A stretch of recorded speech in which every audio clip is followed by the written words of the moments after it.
황기찬, 여기서 당장 나가. 강재인의 날카로운 목소리가 현관에 메아리 쳤어요. 황기찬은 눈을 깜빡였습니다.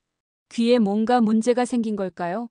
자신의 이름을 부르며 자신의 집에서 나가라니 이게 대체 무슨 상황인지 이해할 수가 없었어요.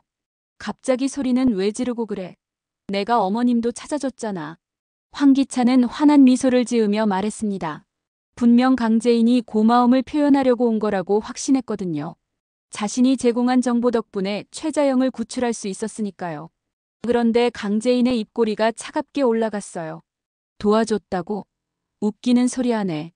그녀가 가방에서 서류 봉투를 꺼내며 말을 이어갔습니다.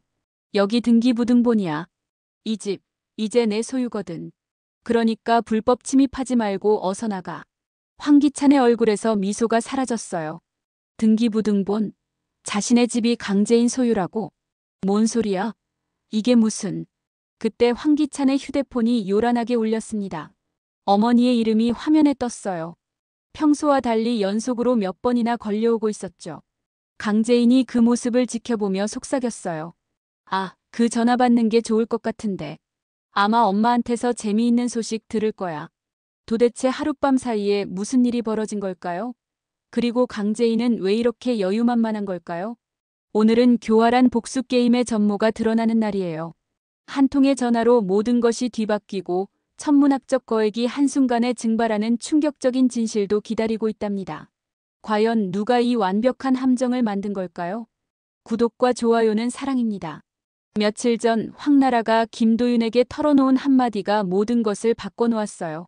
우리 집에 옛날에 화재가 났던 적이 있는데 그 순간 김도윤과 정호성은 충격적인 사실을 깨달았습니다. 과거 김도윤의 아버지를 죽음에 이르게 한 그 화재보험 사기범이 바로 황나라의 어머니였다는 걸 말이죠. 복수의 시간이 온 거예요.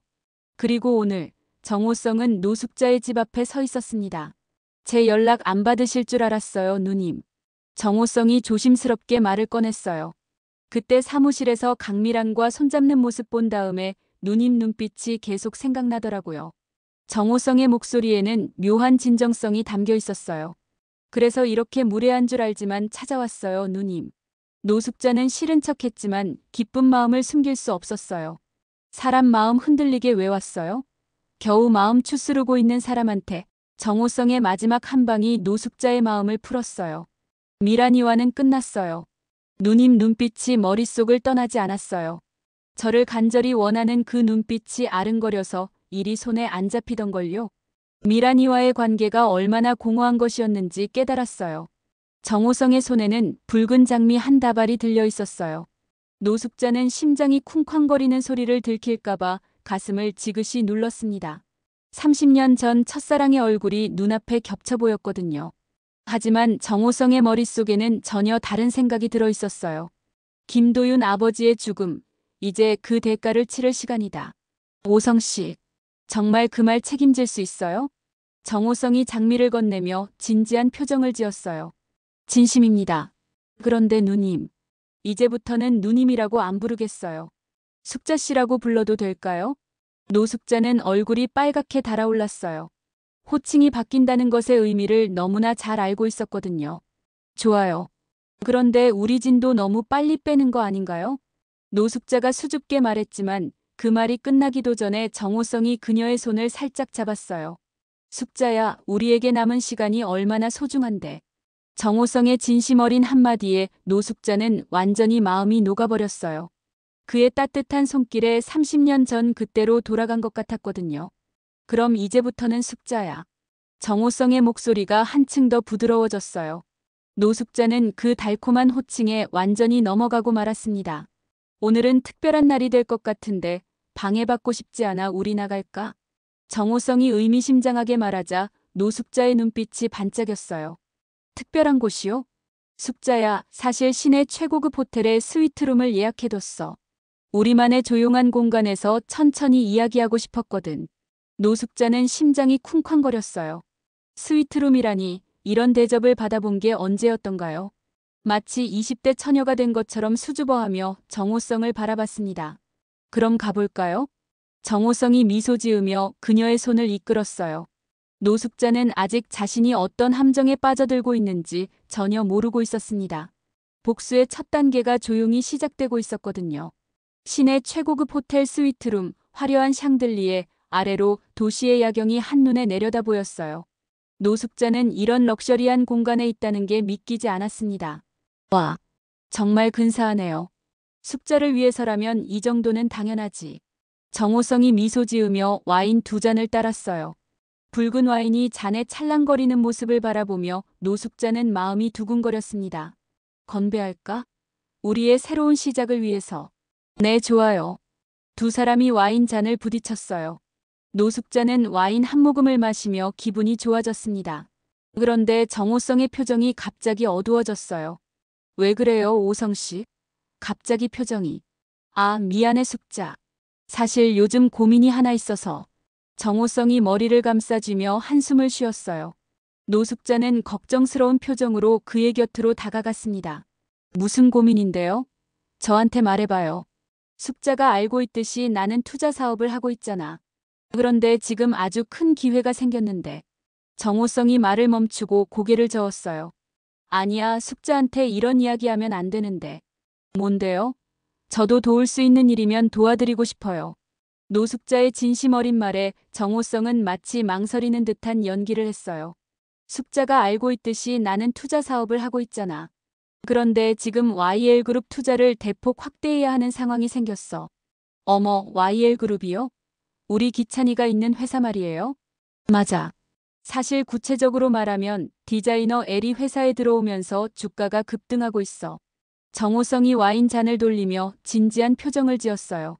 당신이 강재인 싫어하는 거 알지만 그거랑 별개로 돈은 강재인을 다르게 판단한다고. 시장은 정직하거든. 노숙자는 순간 표정이 굳었어요. 강재인 이름을 듣자 기분이 상했지만 동시에 투자 전문가인 정호성이 인정할 정도라니 복잡한 감정이 들었습니다. 그래서 투자를 늘리시겠다는 거예요? 그럼. 감정과 사업은 별개야. 이번에 투자 규모를 몇 배로 늘려야 해. 놓치면 정말 후회할 기회거든. 노숙자가 잠시 망설이다가 얼굴을 빨갛게 물들이며 수줍게 말했어요. 우리 기찬이 회사에 투자한다는데 어차피 그 돈이 성공적으로 커지면 나랑 오성 씨랑 기찬이랑 다 가족인 거니까. 그녀는 말끝을 흐리며 부끄러워했어요. 벌써 결혼 후의 미래까지 그려보고 있었거든요. 정호성은 그런 노숙자를 보며 속으로 차가운 미소를 지었습니다. 정말 완벽하게 걸려들고 있군. 정호성이 진짜로 고민하는 것처럼 눈썹을 찌푸렸어요. 얼마나 필요하신데요? 대략 200억 정도. 노숙자는 순간 숨이 멎었어요. 200억이라는 숫자가 너무 컸거든요. 하지만 동시에 이상한 기대감도 들었습니다. 이런 큰 사업에 자신이 도움이 될 수 있다면. 그런데 숙자, 은행에서 대출 받으려면 시간이 너무 오래 걸려. 그 사이에 기회를 놓칠 수도 있고. 정호성이 와인 잔을 돌리며 말했어요. 더군다나 이런 거액은 금융당국에서 예의주시하고 있어서 계좌 이체로는 위험해. 현금이 필요해. 노숙자는 정호성의 말을 들으며 머릿속이 복잡해졌어요. 200억. 자신이 가진 재산을 모두 합쳐도 그 정도는 나올 것 같았거든요. 오성 씨, 혹시 제가 도움이 될 수 있을까요? 정호성은 마치 깜짝 놀란 듯한 표정을 지었어요. 숙자, 그런 말 하면 안 돼. 이건 너무 큰 금액이야. 아니에요. 저도 뭔가 의미 있는 일에 도움이 되고 싶어요. 노숙자의 목소리에는 결심이 서 있었어요. 정호성은 속으로 미소를 지었지만 겉으로는 여전히 걱정스러운 표정을 유지했습니다. 정말 괜찮겠어? 네, 괜찮아요. 어차피 제가 혼자 쓸 돈도 아니고 오성 씨가 성공하시면 저도 기쁠 거예요. 정호성은 노숙자의 손을 꽉 잡았어요. 고마워, 숙자. 정말 고마워. 하지만 그의 눈빛 깊숙한 곳에는 차가운 복수심이 숨어 있었어요. 김도윤 아버지의 죽음에 대한 대가 이제 본격적으로 받아낼 시간이었습니다. 한편 노숙자의 러브스토리는 꿈에도 모르는. 황기찬은 골프장 사우나에서 홀로 앉아 있었어요. 평소라면 동료들과 어울렸겠지만 오늘은 혼자만의 시간이 필요했거든요. 젠장, 엄마는 왜 연락도 안 받는 거야? 오전부터 몇 번이나 전화를 걸었지만 노숙자는 받지 않았어요. 뭔가 이상했습니다. 그때 라커룸에서 나오던 홍만수와 마주쳤어요. 회장님 여기서 뵙네요. 만수야, 너 요즘 뭐하고 다니냐? 홍만수가 잠시 당황하는 기색을 보이더니 대답했어요. 그냥 이것저것 일 보고 다녀요. 황기찬은 예리한 눈빛으로 홍만수를 관찰했어요. 뭔가 숨기는 게 있다는 직감이 들었거든요. 최자영 어디 있어? 홍만수의 얼굴이 순간 굳었어요. 모르는데요? 거짓말하지 마. 내 표정 다 보인다. 황기찬이 한 발짝 다가서며 압박했어요. 홍만수는 식은땀을 흘리며 뒤로 물러서려 했습니다. 죄송합니다. 전 이만 가봐야. 홍만수가 도망치려는 순간 사우나 문이 열리며 백문수가 들어왔어요.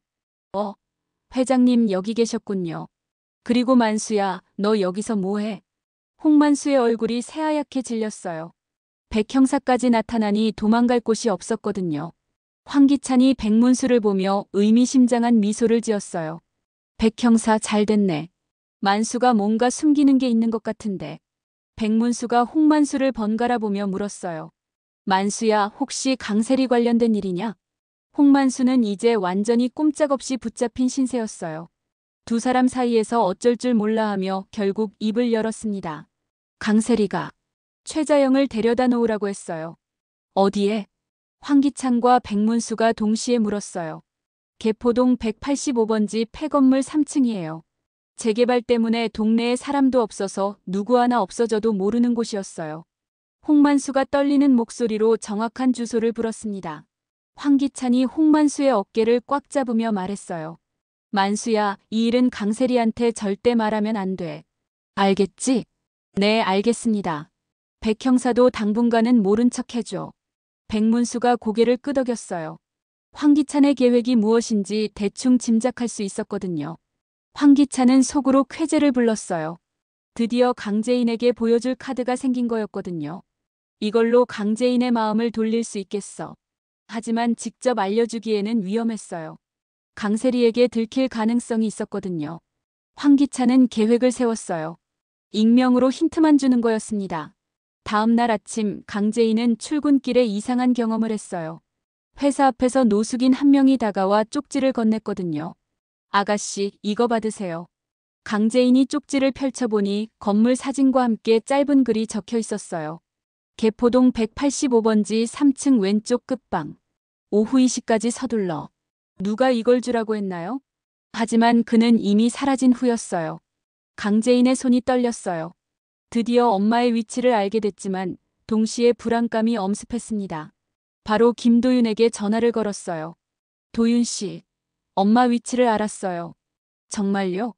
어떻게요? 누군가가 쪽지를 줬는데 오후 2시까지 가야 해요. 그런데 혼자 오라고 했어요. 김도윤의 목소리가 심각해졌어요. 제인 씨, 그건 너무 위험해요. 함정일 수도 있어요. 하지만 엄마가 정말 거기 있다면 혼자 가시면 안 됩니다. 제가 같이 갈게요. 강재인은 잠시 망설였어요.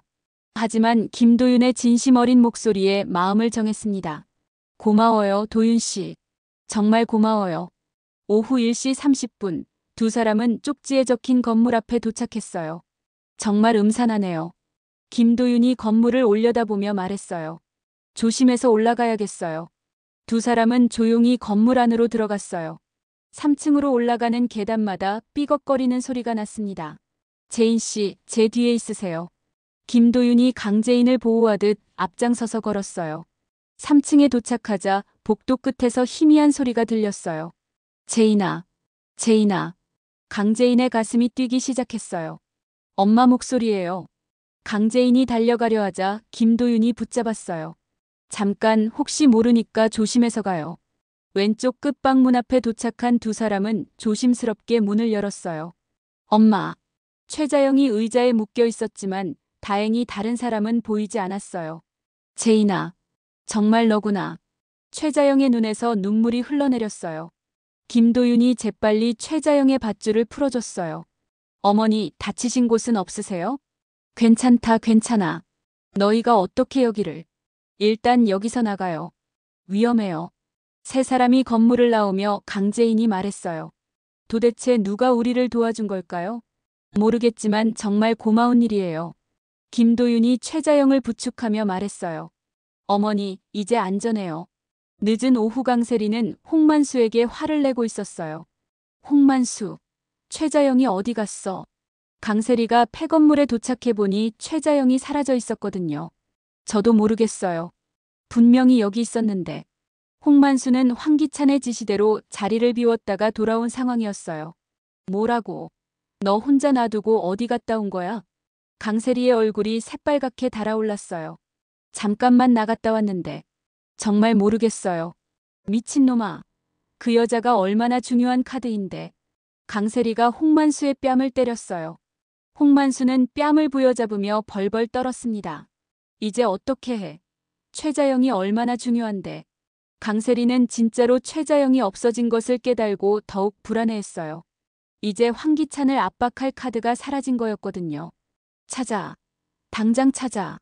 강세리의 절규가 폐건물에 메아리 쳤어요. 한편 멀리서 이 모든 광경을 지켜보던 황기찬은 흐뭇한 미소를 지었어요. 이제 강재인이 나한테 얼마나 고마워할까? 하지만 황기찬은 아직 몰랐어요. 이 순간에도 정호성의 완벽한 복수 계획이 마무리 단계에 접어들고 있다는 사실을 말이죠. 교회의 한적한 식당, 개별실에서 정호성과 노숙자는 마지막 절차를 진행하고 있었어요. 숙자, 정말 고마워. 이렇게 도와줄 줄은 몰랐어.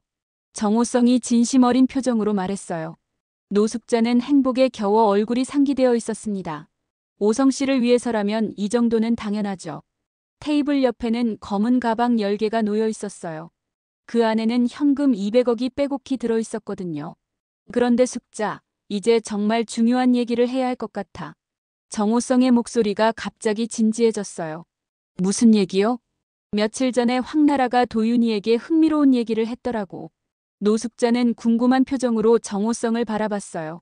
나라가요? 무슨 얘기를? 30년 전 집에 화재가 났던 얘기 말이야. 노숙자의 표정이 미묘하게 변했어요. 정호성이 천천히 일어서며 창밖을 바라봤어요. 그의 얼굴에서 따뜻한 미소가 사라졌습니다. 그래서 30년간 모아둔 자료들을 다시 꺼내봤지.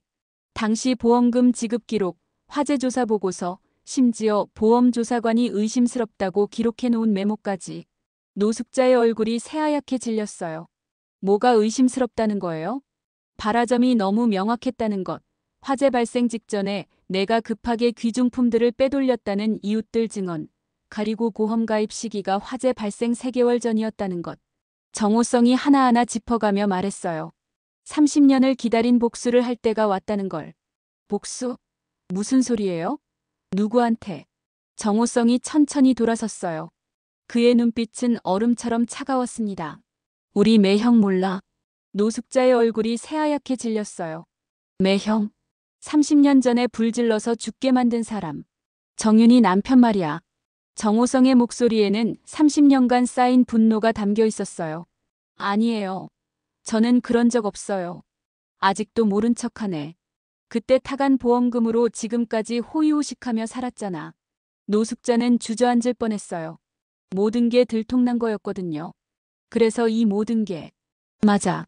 사랑하는 남자를 연기한 것도 투자 이야기도 모든 게 계획된 복수였어. 정호성이 검은 가방들을 가리키며 말했어요. 그리고 이 200억? 네가 불질러서 타간 보험금 이자까지 다 받은 거라 생각할게. 그럼 저는 당신이 담보로 잡은 저택과 땅.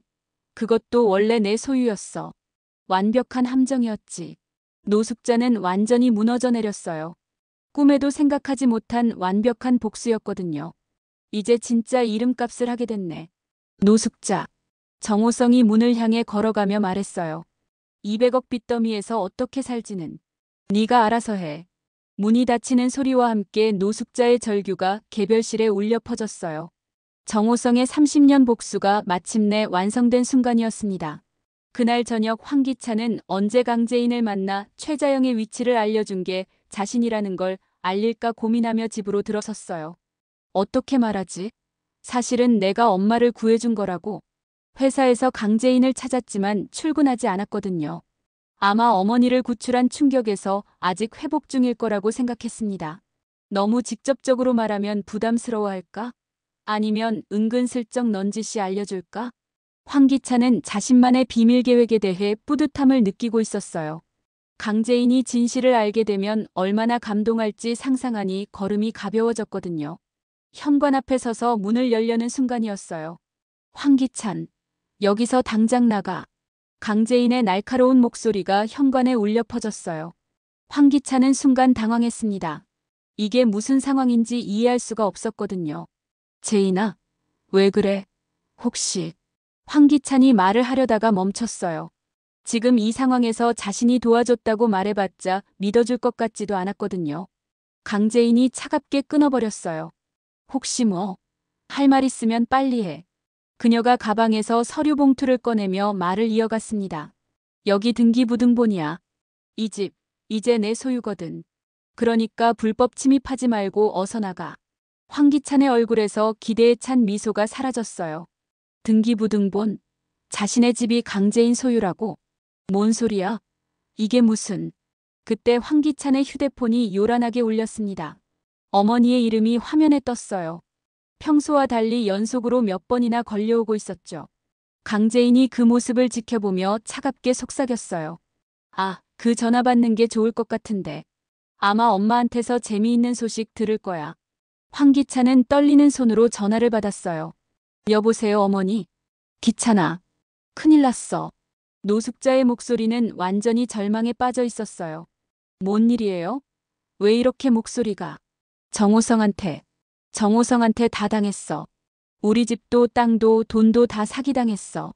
황기찬은 휴대폰을 떨어뜨릴 뻔했어요. 뭐라고요? 그게 무슨 소리예요? 200억을 빌려줬는데 그게 다 사기였어. 저택과 땅을 담보로 잡았던 곳까지 모두 정호성한테 넘어갔어. 노숙자의 통곡이 전화기 너머로 들려왔어요. 신고 안 하고 뭐 하세요? 어떻게 신고해? 그 사람이 나라 얘기 듣고 다 알고 있었대. 30년 전 그 일까지. 황기찬의 머리가 하얗게 변했어요. 어머니가 200억의 빚더미에 앉게 된 거였거든요. 강재인이 냉정하게 말했어요. 이제 알겠어? 당신 엄마가 과거에 도윤 씨 가족한테 한 짓, 이제 그 대가를 치르는 거야. 무슨 소리야? 우리 엄마가 뭘 했다는 거야? 정윤이 남편 기억 안 나? 화재보험 사기로 죽게 만든 거 말이야. 황기찬은 그제야 모든 것이 계획된 복수였다는 사실을 깨달았어요. 이건 너무해. 이런 식으로 복수할 수는 없는 거 아니야? 복수라고? 황기찬, 아직 내 복수는 시작도 안 했어. 강재인의 목소리는 얼음장처럼 차가웠어요. 이제 당신 어머니는 정말로 이름처럼 노숙자가 되셨네. 그리고 이 집에서 나가줘. 여기는 더 이상 당신 집이 아니야. 황기찬은 휴대폰 너머로 들려오는 어머니의 울음소리와 눈앞에 선 차가운 강재인 사이에서 어찌할 바를 몰랐습니다. 어머니, 어디 계세요? 제가 갈게요. 갈 곳도 없어. 정말 갈 곳이 없단 말이야. 노숙자의 절규가 황기찬의 가슴을 찢어놓았어요. 황기찬은 비틀거리며 집을 나서야 했습니다. 감사받을 생각에 들뜬 마음으로 왔다가 모든 것을 잃게 된 하루였어요. 오늘의 이야기는 여기까지입니다. 다음은 아직 황기찬에 대한 복수가 끝나지 않은 강재인이 다시 되찾은 집에서 강규철 회장의 비자금을 본격적으로 찾는 이야기입니다. 구독과 좋아요 부탁드립니다.